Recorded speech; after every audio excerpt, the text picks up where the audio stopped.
ثم استوى علی العرش، اس کے بعد اللہ تعالیٰ نے عرش پر استوا فرمایا جیسا کہ اس کی شان کے لائق ہے. ما لکم من دونہ من ولی ولا شفیع، اس اللہ کے علاوہ نہ تو کوئی تمہارا حقیقی مددگار ہے اور نہ ہی کوئی شفاعت کرنے والا. افلا تتذکرون، کیا اب بھی تم نصیحت حاصل نہیں کرتے؟ حقیقی دوست، حقیقی پشت پناہ، حقیقی مشکل کشا صرف اللہ ہے، اور حقیقی شفیع بھی وہی ہے. اس کے اذن کے بغیر کوئی شفاعت بھی نہیں کر سکتا، اور اس کے اذن کے بغیر کوئی کسی کی مدد بھی نہیں کر سکتا. لیکن یہاں پر یہ بات یاد رکھیے گا، اللہ تبارک و تعالیٰ نے اس سورج کو ہمارے اس کرۂ ارض میں زندگی کا بہت بڑا ذریعہ بنایا ہے. یہ ساری دنیا کا نظام سورج کی وجہ سے چل رہا ہے. سورج کی وجہ سے ہی پودے فوٹو سنتھسس کے ذریعے اپنی خوراک تیار کرتے ہیں، ضیائی تالیف کے ذریعے. ان پودوں کو جانور کھاتے ہیں، جانوروں کو ہم کھاتے ہیں.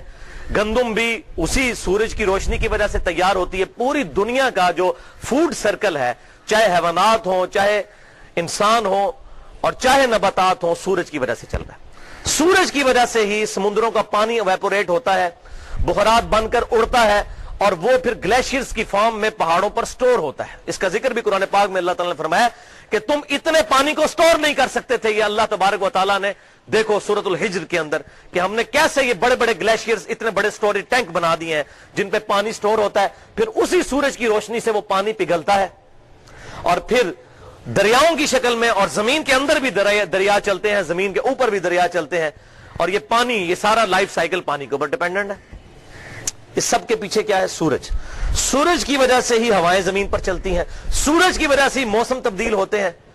تو سب سے بڑا مشکل کشا تو پھر سورج ہے، کوئی شک ہی نہیں. لیکن بھائیو، مسئلہ مشکل کشائی کا نہیں ہے.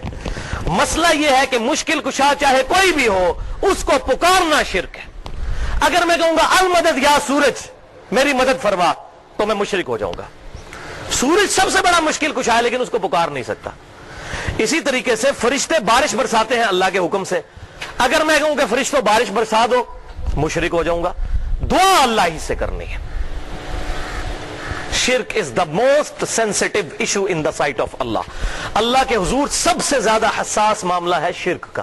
اسی لیے کیٹاگوریکل سٹیٹمنٹ ہے قرآن پاک میں ایک ہی صورت میں 2 دفعہ، سورہ نساء کی آیت نمبر 48 اور 116 میں، بسم اللہ الرحمن الرحیم، ان اللہ لا یغفر ان یشرک بہ ویغفر ما دون ذلک لمن یشاء. بے شک اللہ تعالیٰ اس گناہ کو کبھی معاف نہیں کرے گا کہ کوئی شخص قیامت والے دن اللہ کے حضور اس حال میں پیش ہو کہ اس نے دنیا میں اللہ کے ساتھ کسی قسم کا شرک کیا ہوا. اس کے علاوہ جتنے گناہ ہیں معاف فرما دے گا جس کے لیے چاہے گا. وہ بھی اوپن لائسنس نہیں ہے. اور پھر اس کی ایپیکس اور کلائمیکس ہے سورۃ المائدہ کی آیت نمبر 72، انہو من یشرک باللہ فقد حرم اللہ علیہ الجنہ ومأواہ النار وما للظالمین من انصار.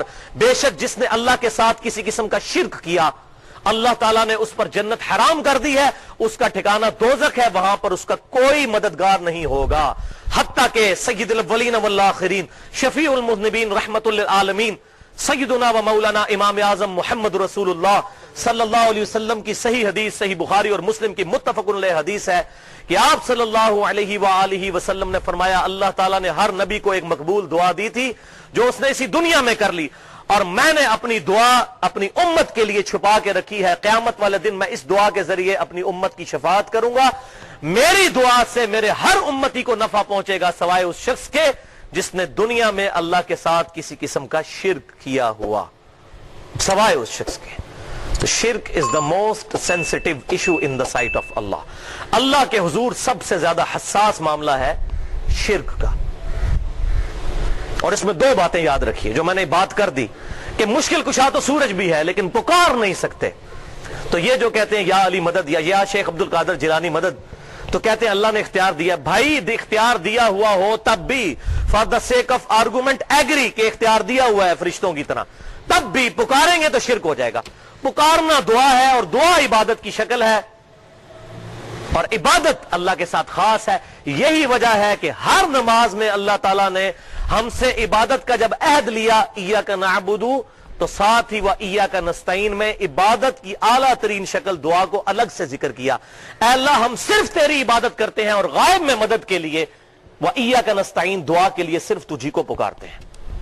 اپروپریٹ ٹرانسلیشن ہے ایاک نستعین کی، غائب میں مدد کے لیے پکارنا. ظاہری اسباب تو آپ اختیار کر سکتے ہیں، قرآن میں حکم ہے وَتَعَاوَنُوا عَلَى الْبِرِّ وَالتَّقْوَى وَلَا تَعَاوَنُوا عَلَى الْإِثْمِ وَالْعُدْوَانِ، نیکی اور پرہیزگاری کے کاموں میں ایک دوسرے کی مدد کرو، برائی میں نہ کرو.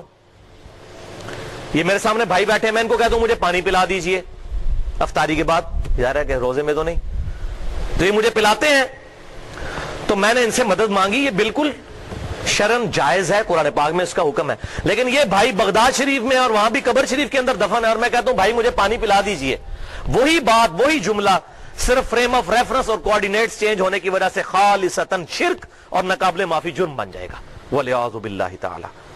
تو عبادت کی ساری شکلیں، چاہے نماز، روزہ، حج، زکوٰۃ، قربانی، نظر نیاز، یہ اللہ کے ساتھ خاص ایاک نعبد، اور اسی کے ساتھ ہے وَإِيَّاكَ نَسْتَعِينُ، اور صرف تجھی سے مدد مانگیں گے، غائب میں مدد کے لیے صرف تجھی کو پکاریں گے.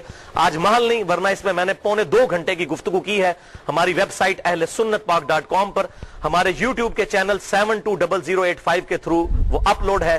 مسئلہ نمبر 3 کے نام سے دعا صرف اللہ ہی سے.